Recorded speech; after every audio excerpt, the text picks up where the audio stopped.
சபையோர்களே பெரியோர்களே சபை நிறைந்த என் தாய்மார்களே பெரியோர்கள் சபையோர்கள் என்னை பெற்றெடுத்த தாய்மார்களே கல்வி கற்ற பெரியவர்களே தொழில் படித்த கலைவாணர்களே வருங்கால மாணவ செல்வங்களே வாலிபர் இளம் சிங்கங்களே அதாவது இந்த கருவாக்குறிச்சி மாநகரத்திலே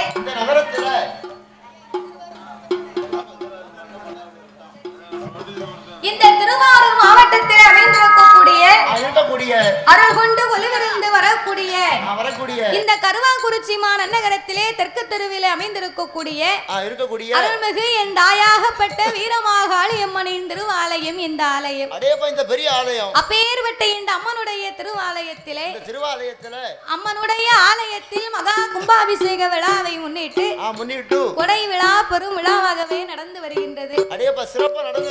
அப்பேற்பட்ட இந்த அம்மனுடைய திருவாலயத்திற்கு இன்றைக்கு ஒரு நேர நிகழ்ச்சிக்காகவே நாமளுடைய வெள்ளிசையை வரவழைக்க வேண்டும் என்று இந்த ஆலயத்தின் நிர்வாகத்தார் ஊர் மக்கள் சார்பாக அனைவர்களுமாக இணைந்து நாமளுடைய வெள்ளிசை கலை நிகழ்ச்சியை இந்த ஊருக்கு வரவழைத்து உள்ளார்கள். நாமளை வரவழைத்த அனைவர்களுக்கும் அனைத்து அன்பு உள்ளத்திற்கும் நாங்கள் நன்றியை தெரிவித்துக் கொண்டு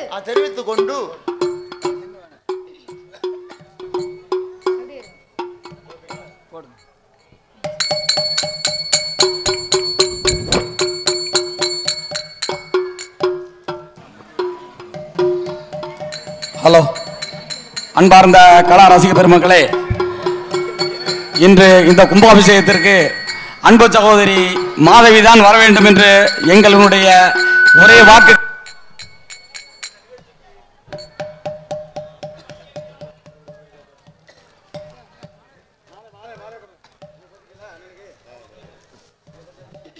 ஹலோ, எங்களுக்கு நேரம் ஒதுக்கி இந்த விழா சிறக்க எங்களுக்கு முழு ஒத்துழைப்பு நல்கிய மாதவி இசைக்குழுவிற்கு எங்களுடைய தெற்கு தெருவின் சார்பாக மனமார்ந்த நன்றியினை தெரிவித்துக் கொள்கிறோம். இப்பொழுது கலைக்குழுவிற்கு மாலை அணிவித்து மரியாதை செலுத்தப்படுகிறது.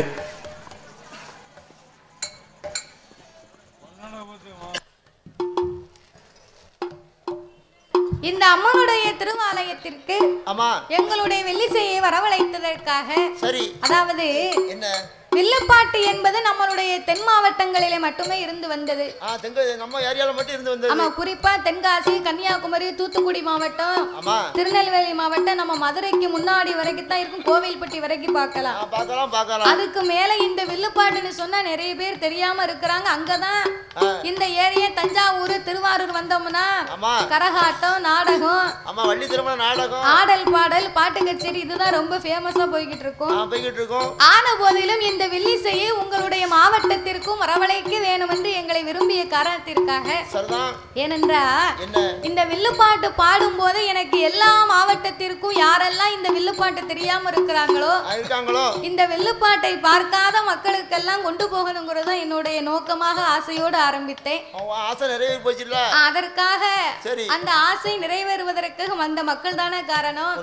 அதனால இந்த திருவாரூர் மாவட்டத்திற்கு வரவழைத்ததற்காக கருவாக்குறிச்சி மக்களுக்கு மிக்க நன்றியை தெரிவித்துக் கொண்டு அதாவது வில்லிசையோ சொல்லிசை என்று சொல்லுவார்கள். வில்லிசையோ சொல்லிசை என்று சொன்னா முத்தமிழ் சேர்ந்ததுதான் இந்த வில்லுப்பாட்டு. முத்தமிழ்னா என்ன? இயல், இசை, நாடகம். இயல் இருக்க வேண்டும், இசை இருக்க வேண்டும், நாடகம் இருக்க வேண்டும், நடிப்பு இருக்க வேண்டும். இந்த மூணு இருந்தா தான் இந்த மேடையில வந்து நம்ம உட்காரலாம். அப்பேற்பட்ட இந்த வில்லிசையை அதாவது ஒரு ஆலயத்திலே கோவில் கொடைவிழா நடக்குன்னு சொன்னா அப்படின்னா என்னென்ன நிகழ்ச்சி எல்லாம் வைப்பாங்க?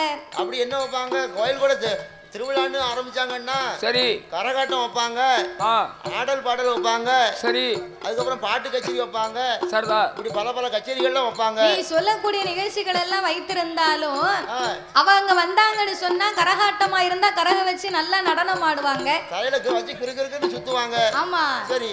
அதுக்கு போக பாட்டு கச்சேரி வச்சிருந்தாங்கன்னா பாடுவாங்க, அவங்களும் புறப்பட்டு போயிருவாங்க. ஆடல் பாடல் வச்சிருந்தா அவங்களும் நடனம் ஆடுவாங்க, புறப்பட்டு போயிருவாங்க. நாடகம் வைத்திருந்த அவர்களும் தெய்வத்தினுடைய வரலாறை நடித்து காமிப்பார்கள். ஒரு 3 மணி நேரம் நடக்கும். ஆமா, சரி. ஆனால் இத்தனை நிகழ்ச்சிகள் எல்லாம் இருந்தாலும் ஒரு அம்மனுடைய புகழை எடுத்து சொல்ல வேண்டுமானா யாராலே முடியுமா? அது யாரால முடியும்? அதற்கு தான் இந்த வில்லுப்பாட்டு வேணுமா? ஓ, அதுக்கு தான் இந்த வில்லுப்பாட்டு. ஒரு தெய்வத்தின் புகழை பாடணும்னு சொன்னா இப்போ இந்த வீரமகாளி அம்மா இருக்கான்னா, கருவாக்குறிச்சிக்கு அம்மா எப்படி வந்தா, அவ ஏன் பிறந்தா, எப்படி பிறந்தா, எதற்காக இந்த உலகத்திலே அவதாரம் பண்ணி இருந்தா, நமக்காக அம்மா என்னவெல்லாம் பண்ணி இருக்கிறா, அவ எப்படி இங்க வந்தா, அவளை ஏன் வச்சு கும்பிடுதோம் அப்படின்னு ஒரு தெய்வத்தினுடைய புகழை தெரிந்து கொள்ளணுமானா இந்த வில்லுப்பாட்டு கேட்டா தான் நல்லா புரியுமா? நாங்க படிக்கிறத கேட்டா தான் உங்களுக்கு புரியும். வில்லிசை வந்து சும்மா ஆடவோ பாடவோ நம்ம நக்கல் நயாண்டி பண்ணவோ கிடையாது. ஒரு தெய்வத்தினுடைய வரலாறை சொல்லுவதற்காக பிறந்ததா இந்த வில்லுப்பாட்டு. அம்மா வரலாறு எடுத்து சொல்லதுக்கு தான் நாங்க வந்திருக்கோம். சரிதானே? ஆகையினாலே அம்மா உங்களுடைய இந்த வீரமாகாளி அம்மனுடைய திருவாலயத்திலே நாம எந்த ஆலயத்திற்கு போனாலுமே முதலாகவே சாஸ்தாங்கதையைத்தான் ஆரம்பிக்க வேண்டுமா? அவருக்கு ஆரம்பிக்கணும். அகில உலகத்திலே கலியுக தெய்வமாகவே பிறந்தவர் ஐயனார் ஒருவர் தான். சரி, அப்படின்னா என்னய்யா? நம்ம எல்லாம் தாய்க்கும் தந்தைக்கு வந்து பிறந்த சாதாரணப்பட்ட மானிட மனுக்கள். ஆனா இந்த அருமஞான சாஸ்தா அப்படி அல்ல. அப்புறம் எப்படி? அரைக்கும் சிவனுக்கும் ஆணுக்கும் அப்பாவுக்கும் பிறந்த பிள்ளை. ஆம்பளைக்கும் பிறந்த பிள்ளை. அப்பேர்வட்ட ஹரிஹரபுத்திரன் தருமஞான சாஸ்தா வந்து பிறந்தாதான் ஐயனார் வந்து பிறந்தாதான் அனைத்து தெய்வமும் இந்த ஆலயத்துக்கு வருமா? அப்ப சாஸ்தா பிறவியாகவில்லை என்றால்? சாஸ்தா பிறக்கலைன்னா என்ன ஆகும்? சாமி பைபாஸ்ல வந்துட்டு பைபாஸ்ல வீட்டுக்கு போயிருவாரு. ஆலயத்துக்குள்ள வரமாட்டாரு, நம்ம கோயிலுக்குள்ள வரமாட்டாரு. சாஸ்தா பிறந்தாதான் சகல தெய்வங்களும் ஆலயத்துக்கு வருமா? உள்ள வந்து மனமகிழ்ந்து ஆடும். அதனாலே 4 வார்த்தையிலேயே சாஸ்தாவை பிறவி செய்து விட்டு அழகா முடித்து விட்டு சக்தி கொண்டு குழுவிருக்கும் இந்த வீரமாகாளி அம்மன், துர்க்கையம்மன் அம்மனுடைய புகழை பாட இருக்கிறோம். அழகா நாங்க பாட போறோம். பாடும் பாட்டிலே பலது குச்சங்கள் இருந்தாலும் சொல் குச்சங்கள், இசை குச்சங்கள், கதை குச்சங்கள், எங்களுடைய கதையிலேயே பொருள் குச்சங்கள், ஒரு சிறிய பொருள் குற்றங்கள். சாரீர குச்சம் குறை இருந்தாலும் எங்கள் சரீர குச்சம் குறை இருந்தாலும் சரீர குச்சம்னா நீங்க செல்போன்ல பாக்கும்போது எங்க தாத்தா கொஞ்சம் வீக்கமா தெரிஞ்சு தெரிஞ்சிருப்பாரு. அப்பா நல்லா அழகா தெரிஞ்சிருப்பானே. ஆமா, இப்போ நேர்ல பாக்கும்போது தாத்தாவை பார்க்க ரொம்ப வயசான மாதிரி தெரியும். ஆமா, அப்போ யூடியூப்ல பாக்கும்போது என் பல்லு அழகா இருக்கும். சரிதானே? ஆனா இப்போ நேர்ல பார்க்க பல்லு சரியில்லை. ஆமா, ரொம்ப நல்லா இருக்கு. பல்லு என் பொண்டாட்டியால என் பல்லு அப்படி ஆகி போச்சு. அப்படியா? அந்த கதையை பிறகு பேசுவோம். ஆமா, தோசை கரண்டி கொண்டு இடிச்சிட்டா. அந்த கதை பெரிய கதை. அது பெரிய கதை இப்ப சொல்ல முடியாது. இப்ப சொல்ல நேரம் இல்ல. சரி. அதனால இந்த தாத்தாவை பார்க்கும்போது ஆளு ரொம்ப இளமையா தெரிஞ்சிருக்கும். இருக்கும்ல? இப்போ நிறைய இளமையா தான் தெரியும். ஆமா, என்ன வயசாயிருக்கு. நமக்கு வயசாகி போச்சு. உமக்கு 27 வயசு ஆகுது, எனக்கு 22 வயசு ஆகுது. இவ்வளவுதான் 4 வயசு முன்ன பின்ன. ரெண்டு பேரும் அண்ணன் தம்பிகளா? ஆமா, அந்த அக்கா நினைக்காவோ இந்த தம்பி நல்ல குணம் அடிக்கான அப்படி நினைக்காவோ. சரிதானே? இந்த தொம்பியா? ஆமா, உங்களுக்கு இவர் தொம்பியா? பரவு வேண்டியதான். வயசு எனக்கு 22 வயசு தான் ஆகுது. வேண்டியதான் சேண்டிகளுக்கு. சரி.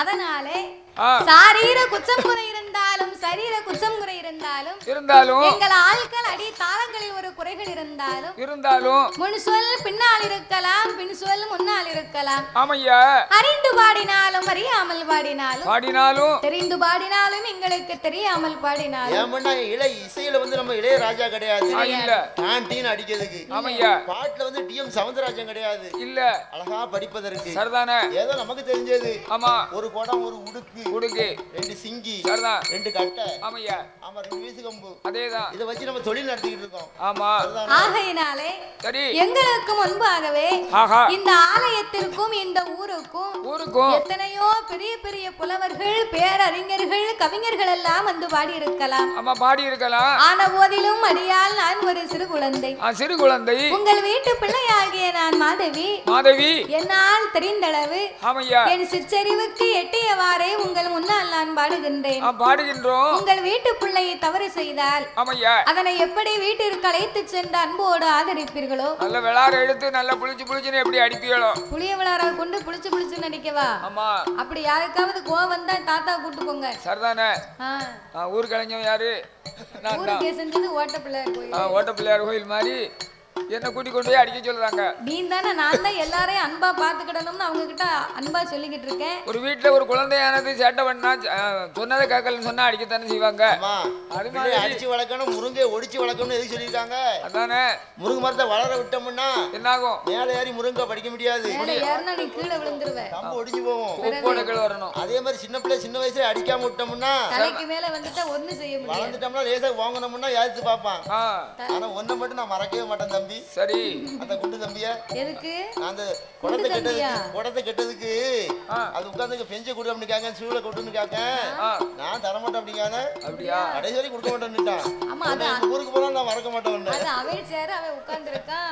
அதுக்கப்புறம் நான் அங்க போய் சேர் எடுத்து கட்டியிருக்கேன். நீ 10 ரூபாய பானிபூரி வாங்க கொடுத்திருந்தனாவது கொடுப்பான். அதானே கேட்க, நீ சும்மா கேட்டிருப்ப. நான் போகும்போது தானே உனக்கு 6 பிழை 100 குற்றங்கள் அடியாலை ஆதரிக்குமாறு கேட்டுக்கொள்கிறோம். ஆமையா, பாதே மதே மான் மழுவோ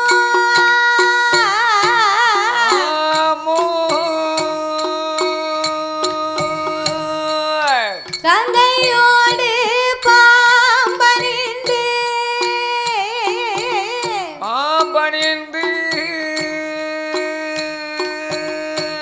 பார்வதியை மனம் புரிந்த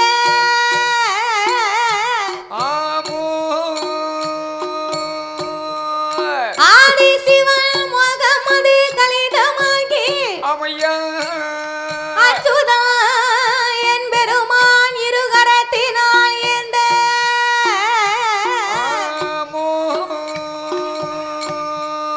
சோதி மணி விளக்கு ஒளிர்வு போல் 5 மைந்தர்கள் தோளினில் பூநூல் இளங்க தோன்றி மேதினில் அரிக்கும் சிவனுக்கும் அரிகர புத்திரனாக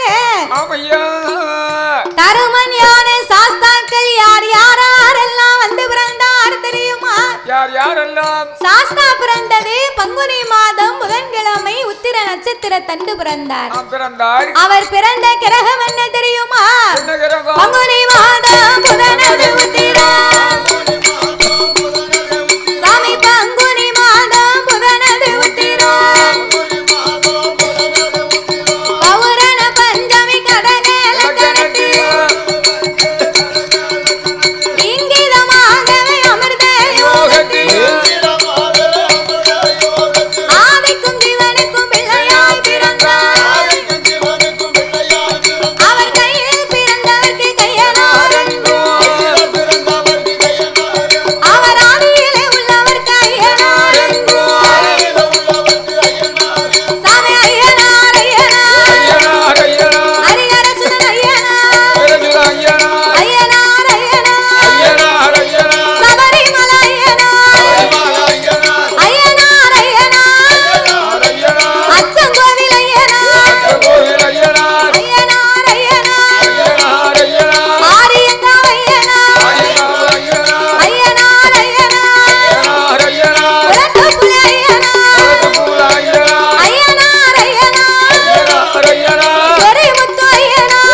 அதெல்லாம் இங்க இருந்து கொலவுட தெரியாம இருக்குமா நினைக்க அதெல்லாம் எல்லாருக்கும் கொலவுட நல்லா தெரியும்.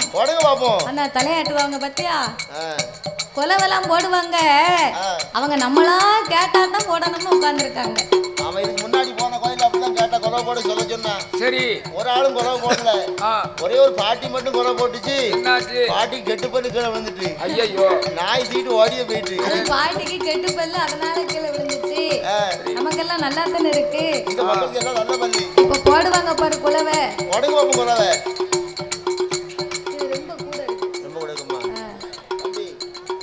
எல்லாரும் மாச்சப்படாம கொலை போடுங்க. சரி நான் ஆட்டாமிக்கு சொல்லி தலைக்கு 100 ரூபாய் வாங்கி தரேன். சரிதானே போடுங்க பாப்போம் கொலவே. தாய போடுங்கம்மா ஒரு கொலவை. போடுங்கம்மா ஒரு கொலவை. பொன்னான மணி கொலவை. பொன்னான மணி கொலவை. முக்கா மூணு நேரம். இப்படி வெக்கப்பட்டா எப்படி சாமி வரும்? அவதான் முதல்ல தலையாட்டினாவோ அப்புறம் அவளே கொலை போட முடியாதுன்னு வாங்கி கொடுத்தாவோ. ஊழ விடக்கூடாது கொலை போடணும். அதாவது ஒரு கோயில்ல என்னதான் கொட்டடிச்சாலும் பாட்டு படித்தாலும் அம்மனுக்கு உகந்தது வந்து இந்த குலவை சத்தம்னு பெரியவங்க சொல்லி இருக்கிறாங்க. அதுக்குத்தான் கோவில் கூடையா இருந்தாலும் கல்யாண வீடா இருந்தாலும் கொட்டு சத்தமும் குலவை சத்தம்னு சொல்லுவாங்க. அப்பதான் நல்லா இருக்கும். பிறகு சரி தாய போடுங்கம்மா ஒரு குலவை. போடுங்கம்மா ஒரு குலவை. பொன்னான மணி குலவை. பொன்னான மணி குலவை. முக்கா மூணு நேரம். மூணு நேரம். போடுங்கம்மா இன்னும் ஒரு குலவை. ஒரு குலவை. இருகரையும் பெருகி வர. இருகரையும் பெருகி வர. இடமா காளியம்மா. காளியம்மா. அம்மாளோட வாசலில. அம்மாளோட வாசலில. ஐயன் வந்து பிறந்தாரண்டு. அவருக்கு பொன்னால பூநூல. பொன்னால பூநூல. பொன்பவித்த தாவடம்மா. பொன்பவித்த தாவடம்மா. வெள்ளியால பூநூல. வெள்ளியால பூநூல. வெங்கல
ஆசனங்களோடு இன்னும் யாரெல்லாம் குலவிருந்து வருகின்றார்கள் யாரெல்லாம் ஆகாயத்தை சூரியனோ ஆகாயத்தை சூரியனோ அந்தொளி சந்திரனோ ஆகாயவாணியோடு ஆகாயவாணியோடு நீ வருகின்றாய்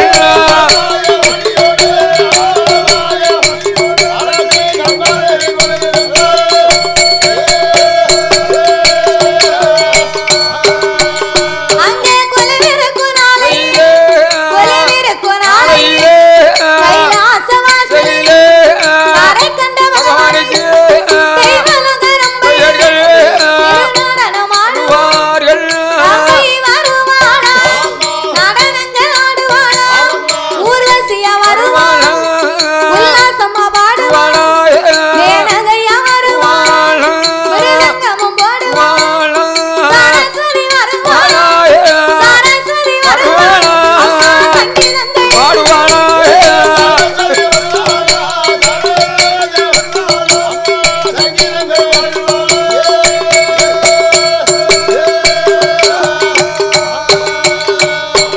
அப்பேற்பட்ட இறைவன் வாழும் அந்த கைலாச வாசலில் கைலாச வாசலில் ஆண்டவனாகிய சாட்சாதி சிவபெருமான் சிவபெருமான் யானை தோல் போர்வையும் புலி தோல் ஆசனங்களோடு சக்தியோடு ஆண்டவன் கையிலே கொலுவிருந்து வருகின்றார். அழகா கொலுவிருந்து வருகின்றார். அப்படி கொலுவிருக்கும் இறைவனாகிய சிவபெருமான் 14 உலகத்தையும் இறைவன் படைத்து 224 புவனங்களையும் ஆண்டவன் படைத்தார். புவனத்தையும் படைத்தார். 7 சப்தா சாரங்களாகப்பட்ட கடல்களை படைத்து கல்லுக்குள் இருக்கும் தேரையவும் தாயார் கருப்பையுக்குள் வாழும் சிசுவையும் முட்டைக்குள் உருவாகும் குஞ்சியவும் ஆண்டவன் படைத்து ஓர் அறிவு முதல் 6 அறிவு படைத்த நாமளை போன்ற மானிட மக்களை படைத்தார்.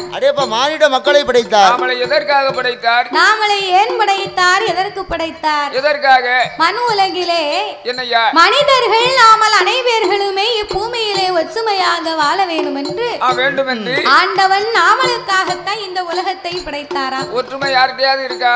அடேப்பா நம்ம மனுஷன்தான் சாதியாலும் மதத்தாலும் இனத்தாலும் மொழியாலும் சரி அரசியல் ரீதியாவும் நம்ம பிரிஞ்சு போய் கிடக்காம எங்க நம்ம ஒற்றுமையா வாழுவோம். ஒற்றுமையாக வாழ வேண்டும் என்றுதான் ஆண்டவன் உலகத்தை படைத்தார். சரி ஆனால் இந்த உலகத்திலே ஒற்றுமை எங்குமே கிடையாது. யார்கிட்டயும் இல்ல. ஏன் நம்ம 6 பேருக்குள்ள ஒற்றுமை இல்லையே உலக மக்களை நம்ம சொல்ல முடியுமா? நீ வாழ்றது எனக்கு பிடிக்கல. ஆமா நான் நல்லா இருந்தேன்னு சொன்னா எங்க தாத்தாவுக்கு மனசு ரொம்ப சங்கடமா தெரியும். சங்கடம்னா அப்படி இப்படியா? ஆமா ரேசுப்பட்ட சங்கடம் இல்ல அப்படின்னு மனசுக்குள்ள ஓடும். ஆமா அந்த குடத்துக்கார் நல்லா இருந்தது சொன்னா இந்த உடுக்காருக்கு ரொம்ப பிடிக்காது, போராமையா இருக்கும். இந்த தாளக்காரர் நல்லா இருந்தாருன்னா இந்த கட்டக்காருக்கு பிடிக்காது. இப்படி ஒருவர் மாத்தி ஒருவரை பார்த்து பொறாமைப்பட்டு கொண்டே இருக்கிறோம். ஆமையா அதாவது என்ன நம்ம பக்கத்து வீட்டுக்காரங்க கஷ்டப்பட்டு நாளை பின்ன ஒரு வீடு வாசல் கட்டி நல்லா இருந்தாங்கன்னா சரி அதுக்கு 4 பேர் சொல்லுவாங்க நேத்து தெருவுல கிடந்தான். ஆமா கிடந்தது இன்னைக்கு அவனுக்கு வந்த வாழ்க்கையை பாரியா. அவன் நேத்து இருந்ததுக்கு இப்ப பாருங்கய்யா ஆடி போட்டு குடியிருக்கான் அவனுக்கு வந்த வாழ்வை பாரு அப்படின்னு பேசுவான். அவன் புது வாழ்வுன்னு சொல்லுவாங்க. நல்லா வாழ்ந்துட்டு கொஞ்சம் நம்ம கஷ்டப்பட்டோம்னு சொன்னா என்ன சொல்லுவாங்க? அதுக்கு பேசுவாங்க எப்படி எனக்கு நேத்தே தெரியும் என்னன்னு வெள்ளை வெட்டி சட்டை போட்டு அங்கே எங்கேயும் வந்தான் பாரு வரும்போது ஒரு மாதிரி வந்தான். அன்னைக்கு இவனுக்கு இது வரணும்னு தான் நான் நினைச்சேன். ஆமா நான் நினைச்சது சரியா போச்சுடா அப்படின்பா. இதே மாதிரி வந்துருச்சே. அப்போ என்ன எதை பார்த்தாலும் பொறாமைப்பட்டு கொண்டே இருக்கக்கூடிய இந்த உலகத்திலே என்னய்யா நம்ம நல்ல வீடு கட்டினா அவங்க கூட ஒரு மாடி போடணும்னு நினைக்காங்க. ஆமா நம்ம ஒரு பைக் வாங்கணும்னு சொன்னா பக்கத்து வீட்டுக்காரங்க ஒரு கார் வாங்கிடணும்னு நினைக்காங்க. நினைப்பாங்க. வேற ஒண்ணும் இல்ல. என்ன நம்ம வீட்டுல செவத்த பொண்ணா பார்த்து கல்யாணம் முடிச்சிட்டா சரிதானே பக்கத்து வீட்டுக்காரங்க நம்ம பிள்ளைக்கு செவத்த பொண்ணு கண்டு வந்து இறக்கணும். நல்ல கலரா பார்க்கணும். செவத்த பிள்ளைய பார்த்து கட்டிட்டான். இதெல்லாம் பார்த்தா முடியுமா உலகத்துல? நம்மளும் செவத்த பிள்ளைய பார்த்து கட்டாம விடக்கூடாதுன்னு நினைப்பா மனசுல. அப்போ என்ன எல்லா காரியத்தையும் பார்த்து பொறாமைப்பட்டா சரிதான். மனிதன் வந்து ஒரே ஒரு காரியத்தை பார்த்து மட்டும் பொறாமைப்பட மாட்டானா. அது என்ன காரியம்? என்னவா இருக்கும்? அதான் கேக்கேன். எல்லா காரியத்துக்குமே போராமப்படுதான். வீடுனா வீடு, காருனா காரு, பைக்குனா பைக்கு, பொண்ணுனா பொண்ணுதான். ஆமா அவன் ஆப் அடிச்சாமனா நான் ஒரு புல் அடிக்க நினைப்பேன். ஆமா அப்ப நீ கீழே தான் விழுந்து கிடப்ப. ரோட்ல குப்புற அடிச்சு ஆப் அடிச்சா புல் அடிக்க அவனுக்கு லாபம். அவன் ஆப் அடிச்சா நான் புல் அடிச்சிருவேன். புல் அடிச்சா குப்புற அடிச்சு விழுந்து கிடக்க வேண்டியது. அவன் என்ன ஆப் அடிக்குது, நான் என்ன குழந்தை அடிக்குது? அதானே. அப்போ எதை பார்த்தாலும் பொறாமைப்படக்கூடிய உலகம் ஒரே ஒரு காரியத்தை பார்த்து மட்டும் பொறாமைப்படாதான். அது என்ன காரியம்? அது என்ன தெரியுமா? என்னதையா? அவன் செத்து போயிட்டானா நம்ம சீக்கிரம் செத்துருவோம்னு யாராவது நினைக்கமா? அது நினைக்கவே மாட்டாங்களே. நம்ம ஒரு 10 வருஷத்துக்கு இருந்தா பேரம் பேத்திகள் நல்லா வளர்த்து விட்டுலாமே. ஆமா அப்படின்னு மயில் நினைப்பு வரும். அவன் செத்துட்டா நம்ம சீக்கிரம் செத்துருவோம்னு யாருக்கும் ஆம்பளைக்கும் கிடையாது, பொம்பளைக்கும் கிடையாது. இல்ல அப்ப மரணத்தை பார்த்து மட்டும்தான் மனிதன் பொறாமைப்படவில்லையா? அது ஒண்ணுதான். அவன் நல்ல வேலை செத்து போயிட்டான், அவன் இருக்க விட்டு நம்ம போட்டு வாங்கி வச்சுக்கிடணும். நல்ல கெட்டிக்காரன். நாளைக்குன்னா விலைவாசி ஏறிடும் நினைப்பாங்க. சரிதானே, நல்ல யோசனை இல்ல. அப்ப மரணத்தில் மட்டும்தான் ஒருத்தன் பொறாமப்படாம இருக்கான்.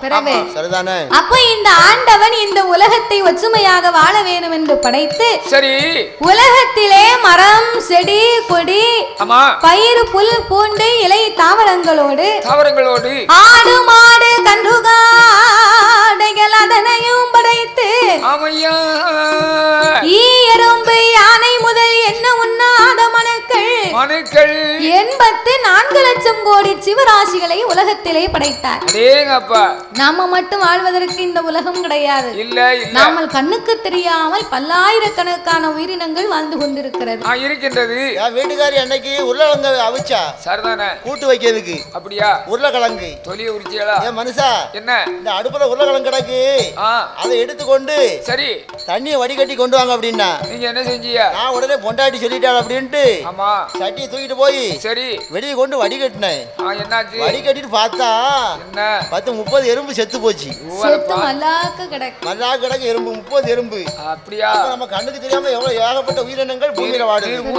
ஊத்துனேரி எறும்பை பார்த்து ஊத்த வேண்டியான எறும்பை பார்த்து ஊத்தாம எறும்பு தான் கண்ணுக்கு தெரியலையே. தெரியலையோ? அப்ப இந்த உலகத்தை விதமாகவே ஆண்டவன் படைத்து சரி நாமளுக்கெல்லாம் 6 அறிவை கொடுத்தார், 9 தத்துவத்தை படைத்தார், 3 ஆசைகளை கொடுத்தார். 3 ஆசை என்ன ஆசையெல்லாம்? மண் ஆசை, பொன்னாசை, பெண்ணாசை. ஒரு மனுஷனுக்கு 3 ஆசையும் தேவைதான். மண் ஆசைனா என்ன?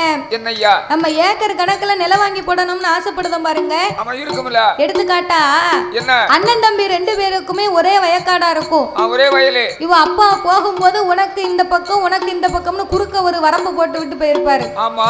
இந்த அண்ணன் என்ன செய்வாரு? அண்ணன் விடியாக்காலம் போகும்போது சரி மேற்கிருந்தே வரப்ப கிழக்காம சீவாரு.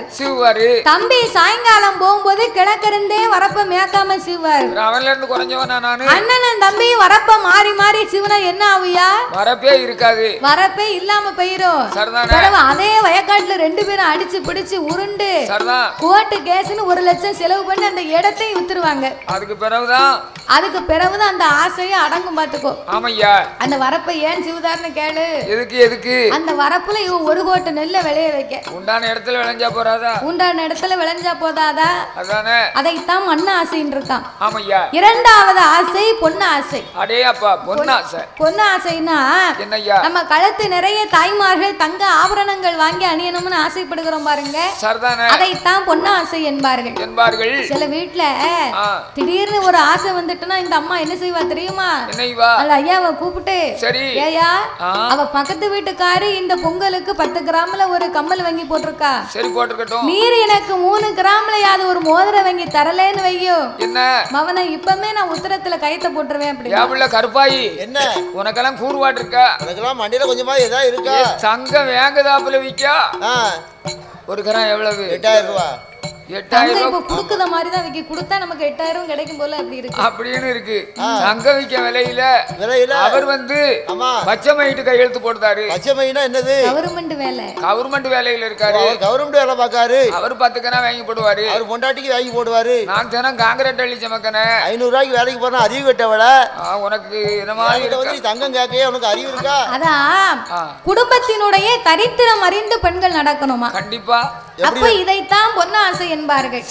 3வது ஆசை ரொம்ப முக்கியமான ஆசை. என்ன ஆசை? யாருக்கும் இருக்காத ஆசை, எவருக்கும் திகட்டாத ஆசை. அதானே கேட்டேன். அதைத்தான் பெண் ஆசைன்னு இருக்கான். அடேங்கப்பா என்னையே ஒரு குலுக்குற. அடேப்பா தூக்கி கிளம்பி உன்னைய குலுக்குச்சுன்னு வையே என்னமோ தெரியல நீ ரொம்ப குலுக்குனேன்னா அவன் கை கால்லாம் கீழே விழுந்துரும்.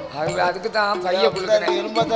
அதுக்கு தான் பைய குலுக்குனேன். பெண் ஆசைனா என்ன ஆனா பிறந்தவர் ஆண்டு அனுபவித்து அந்த ஐயா மாண்டு மடிஞ்சிட்டாருன்னா சரி அவரை மையானத்துல கொண்டு வச்சா அந்த கட்டை தீப்பிடிச்சு எரியுமா? எரியும். அப்ப அந்த கட்டை தீப்பிடிச்சு எரியும் போது சாம்பல் காத்துல பறக்குமா? பறக்கும். அப்ப காத்துல பறக்க சாம்பல் சொல்லுமா?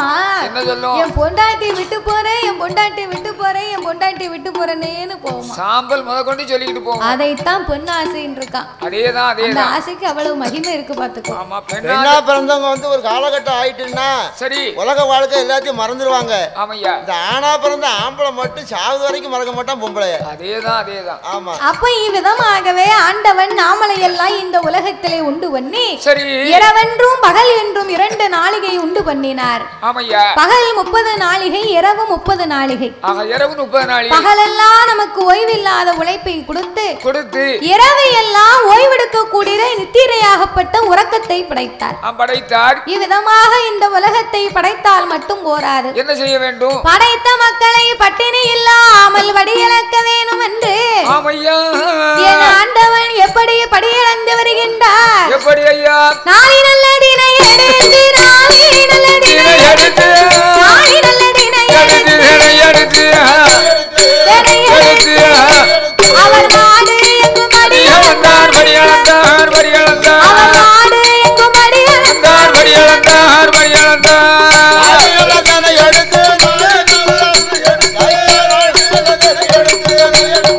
ஆமையா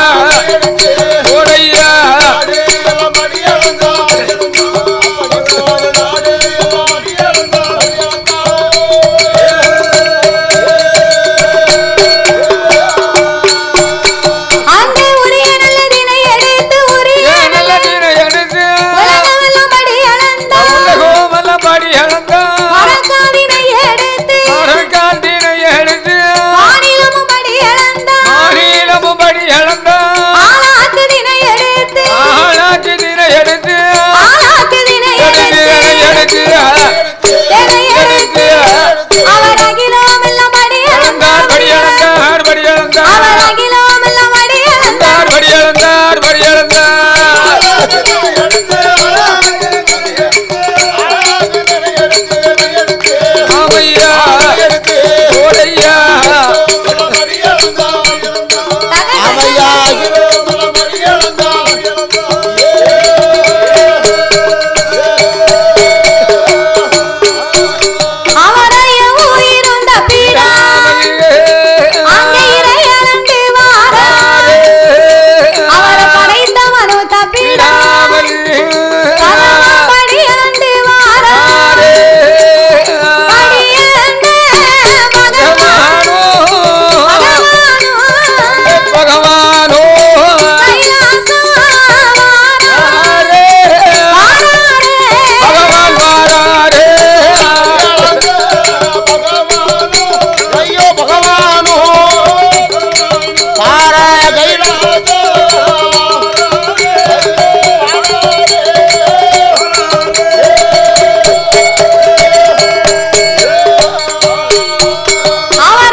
கண்டிப்பாக எல்லாரும் சாரல் டிவி பாருங்கள். சேனல் சப்ஸ்கிரைப் பண்ணிக்கோங்க, கமெண்ட் பண்ணுங்கள், ஷேர் பண்ணுங்கள். சப்ஸ்கிரைப் பண்ணிவிட்டு மறக்காமல் பெல் பட்டனை கிளிக் பண்ணிக்கோங்க.